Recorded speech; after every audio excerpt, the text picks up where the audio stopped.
All right, 23andMe is getting very interesting and very complicated, mostly for all the right reasons. I don't know why this is not a bigger story in the news. It's kind of upsetting me that it isn't, because almost every single attorney general in the country is weighing in on this in court. The chair of the FTC, the attorney general of huge states like California and New York. This is hundreds of millions of dollars and 15 million people's worth of genetic information. I don't know why it's not a bigger deal. But let me tell you what's been going on since we talked about this last. So two things were kind of happening simultaneously, right? There was a bidding procedure for who was going to buy the data. The data is really 23andMe's only asset. So in order to get themselves reorganized or out of bankruptcy, they're in Chapter 11, they have to sell that asset in order to pay off their creditors. It's all they've got. There was a bidding procedure for companies to bid on purchasing that data. The first bid that came in the highest was Regeneron at like 256 million. The second bidder was this investor group that was formed by the former CEO of 23andMe that would essentially take the same business that 23andMe was with a lot of the same executives, but turn it into a nonprofit. It's called TTAM. So TTAM was number two. They came in at like 146 million. But then as these procedures allow in bankruptcy, TTAM went back, gathered up some more money, gathered up some more intel, and they ended up entering another bid that was above the Regeneron bid. So they are now somewhere around 300 million and Regeneron is around 246.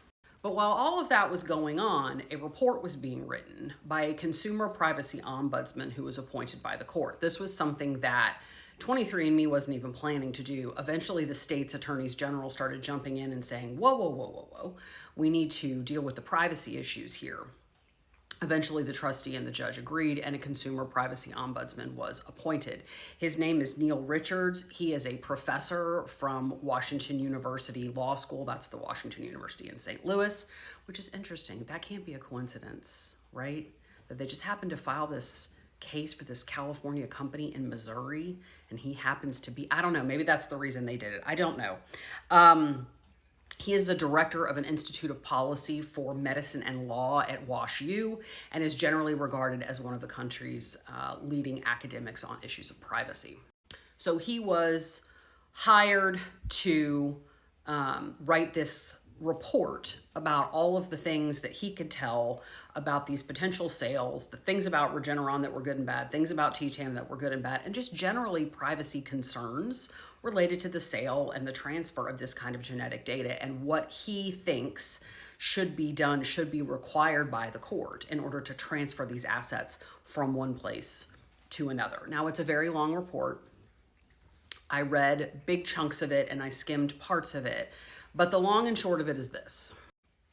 So 23andMe, because it is not a healthcare provider, is not covered by HIPAA. It never was.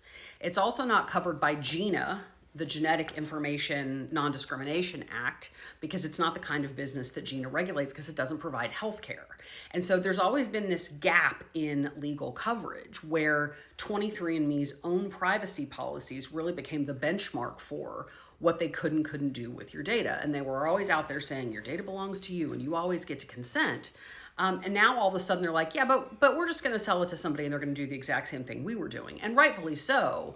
The attorneys general of many states were like, first of all, you weren't doing a great job with it under your privacy policies because you got hacked. And second of all, we all have state laws that apply to our citizens whose data you have that you can't just ignore.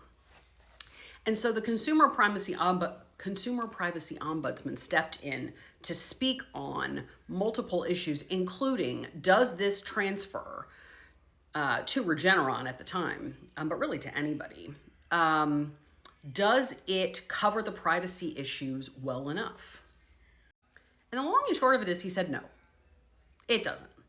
And part of it is because 23andMe's privacy policies changed so much over the years. In fact, there's a chart attached to the back of his report showing every single time over the years they changed the language about transfer or bankruptcy. And it wasn't until after the the hacking in 2023 that they even added language to that policy saying, oh, by the way, here's what happens if we file bankruptcy.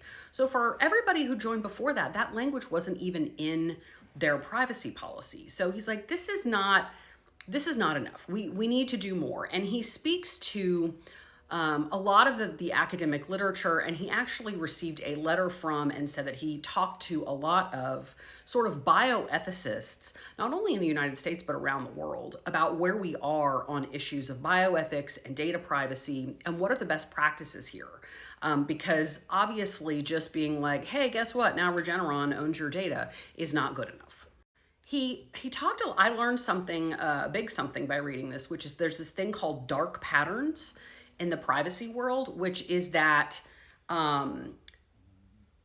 commercial entities will tell you that there's privacy, and they will use all of these keywords to convince you that your data is being kept private, so that it becomes like, well, of course I will. I mean, they're saying all the right things and everybody's doing it, when actually in reality, you have very little control over your privacy at all. And he said, look, 23andMe's privacy policies do a lot of the things that these dark pattern type websites do, showing that they don't necessarily provide the kind of privacy that they say that they do. And that's a real problem. So he says, I can't go through them all, but he says a couple of things about and he's recommending this to the judge who gets to decide whether this sale happens or not, and if so, under what circumstances.